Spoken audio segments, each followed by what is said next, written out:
Member for Waitaki, Jackie Dean, for giving us one of the most enjoyable moments of the day in the House as she paused between self-flattery and boosterism and revealed that expediency is the underlying principle of this legislation, particularly in its application of the Macaulay principle, and that we're going to come to in Part 4.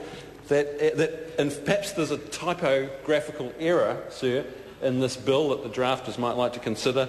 Expeditiously appears throughout the document, and I think probably there should be a find and replace function done, and to replace it with expediently, if Jackie Dean is right, and I'm guessing she is. So I wanted to comment on Clause 11 in Part 2, which deals with the membership of the authority. And just to say right up front that Labor is satisfied with the provisions that have been put in place around the structure and membership of the authority, that the Minister will appoint persons to the authority after consulting with three other ministers: the Minister of Justice, Minister for Economic Development and the Minister for the Environment. That he must appoint a member of the authority who is a current, former or retired judge, that makes eminent sense, or a lawyer of at least 7 years standing, to the chair of the authority. So I've no doubt that we're going to end up with someone chairing the authority who is suitably qualified and has the weight of experience and expertise to bring to the role. A second member of the authority will also be a lawyer of at least 7 years standing to act as the deputy chairperson. Now we know what Bill Wilson's going to do. So there's no doubt we're going to have plenty of legal expertise in the leadership of the authority. There's also a requirement, sir, under subsection 3, that the Minister must ensure that the authority has available to it sufficient members with sufficient knowledge and skill and experience relevant to the authority's functions. So you have to assume that there will be people with the appropriate town planning experience, and you'd have to imagine liquor licensing experience.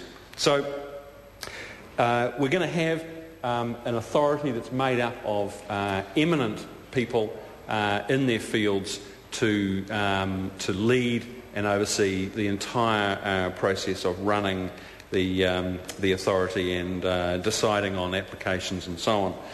Now, given that this authority will be well endowed with the kind of skills and experience and judgment we're looking for, why does the government insist on going ahead with the Murray-Macaulay provisions in this bill, which will allow the Minister to decide so-called urgent applications and conceivably to make decisions that will go against the advice and the recommendations of this eminent authority? And that's the question that government members have so far completely failed to address. They haven't been able to give us one scenario that would justify these urgency powers that are going to be given to the Honourable Murray-Macaulay. The chairperson is going to be appointing panels. That's how the work of the authority will be done, by panels that are appointed to consider applications and make determinations. Either a panel member of the authority who's a lawyer of at least 7 years standing will constitute will be a member of each of these panels, that, sir, is how the work's going to be done. It's going to be supported by an administrative secretariat, which has a comprehensive terms of reference here. Its functions laid out in Clause 15, Section 4.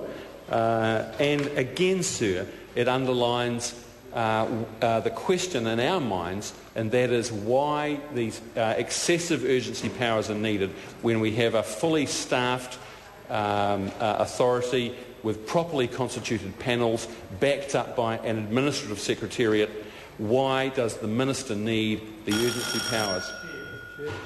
I call